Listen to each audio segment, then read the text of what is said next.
Throughout the past 100 years of history, America has undergone drastic reform, all of which was conducted by the people of the United States. From the Civil Rights Movement to the environmentalist movements, one man by the name of Pete Seeger has influenced all of America with the sound of his voice and a banjo. Pete Seeger, born in 1919 to Charles and Constance Seeger, had always been exposed to music as a young child, with his mother being a violin teacher at Juilliard and his father being a composer trained at Harvard. Despite his parents never forcing music upon him, he pursued learning music anyways by learning the ukulele. This he used to entertain his fellow classmates with as early as first grade. Not until he was 17 did he discover the banjo at a music festival. An early job transcribing and recording American folk songs with folk singer Alan Lomax cemented his path as a folk singer.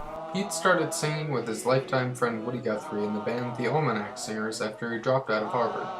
Seeger later named the secondary ship to the Clearwater the Woody Guthrie, which is currently maintained in Beacon by the Beacon Sloop Club.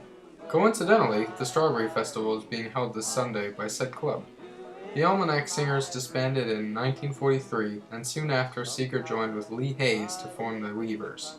In 1942, Pete was drafted into the U.S. Army and reached a T5, a rank comparable to corporal. Weavers performed at numerous venues, making their first real living in a club in Manhattan. They were signed by Decca Records and they became a hit, selling over 4 million singles and albums of classic folk songs like Down by the Riverside, and newer songs like the popular Weemoe. In 1952, a member of People's Songs testified that 3 of the 4 Weavers were communists and they were blacklisted. In 1955, Pete was subpoenaed by the House Un-American Activities Committee, and he testified, stating, "I feel that in my whole life I have never done anything of any conspiratorial nature, and I resent very much and very deeply the implication of being called before this committee that in some way, because my opinions may be different from yours, or yours, Mr. Willis, or yours, Mr. Schur, that I am any less of an American than anybody else.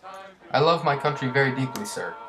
The committee was not pleased with his responses and refusal to incriminate himself or others, and he was convicted in 1961 on 10 counts of contempt of Congress. But the verdict was overturned in 1962 in an appeals court. His testimony for the HUAC trial was interesting. He was one of the few people to invoke the First Amendment pertaining to freedom of speech instead of the Fifth Amendment, right to refusal of self-incrimination.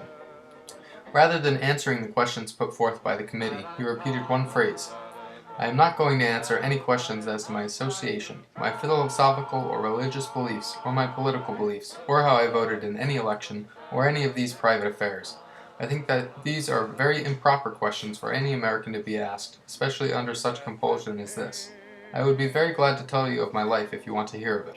Shortly after. In 1963, Pete returned home from touring the world to perform his song We Shall Overcome, which went on to become the anthem of the civil rights movement. Pete was removed from the blacklist in 1967 only to record the song Waist Deep in the Big Muddy, an anti-Vietnam War song with the refrain "The Big Fool Says to Push On" Smothers Brothers Comedy Hour. The government was not fond of Pete's song, which resulted in his song getting cut from the show shortly.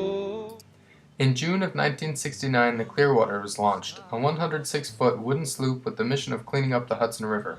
The Clearwater uses science education to inform its visitors of the pollution of the Hudson by PCBs and what they can do to stop it.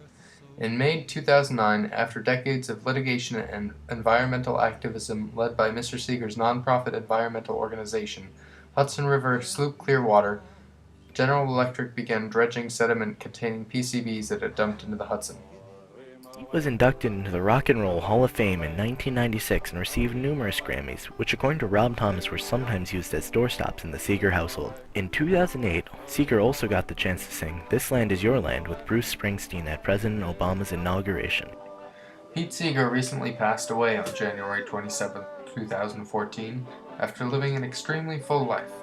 Whether he was defending himself in court during the McCarthy era, inspiring activists during the Civil Rights Movement, protesting war, or cleaning up the Hudson River, Pete Seeger was making significant changes to America constantly.